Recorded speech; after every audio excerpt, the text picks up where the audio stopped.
கோலி talk Kollywood news. Kabali ரிலீஸுக்கு அப்புறமும் ரஜினி படத்தோட விமானம் பறக்கும் ஏர் ஏஷியா. கபாலி ரஜினிகாந்த் படத்தோட தயாராக இருக்கும் ஏர் ஏஷியா விமானம் கபாலி படம் வெளியான பிறகும் தொடர்ந்து பறக்கும்னு அறிவிக்கப்பட்டிருக்கு. கபாலி படத்தோட விளம்பரங்களுக்காக ஏர் ஏஷியா நிறுவனத்தோட கை கோர்த்திருக்காரு தயாரிப்பாளர் தானு.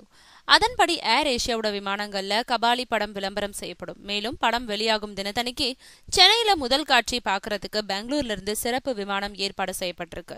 கபாலி பட சிறப்பு ஆஃபரா சென்னையில இருந்து மலேசியா, தாய்லாந்து, சிங்கப்பூருக்கு மலிவு விலையில விமானங்கள் இயக்கப்படுது. இப்போ கபாலி போஸ்டர்களை கொண்ட ஏர் ஏஷியா விமானத்தின் புகைப்படங்கள் வெளியாகி இந்திய சினிமாவுக்கு இன்ப அதிர்ச்சியை கொடுத்திருக்கு. கபாலி விளம்பரம் தாங்கியிருக்கும் இந்த விமானம் படம் வெளியான பிறகும் தொடர்ந்து இயக்கப்படும். சூப்பர் ஸ்டாருக்கும் அவரோட ரசிகர்களுக்கும் ஏர் ஏஷியா நிறுவனம் தரும் மரியாதை இதுன்னு அந்த நிறுவனத்தோட செய்தி தொடர்பாளர் சொல்லியிருக்காரு.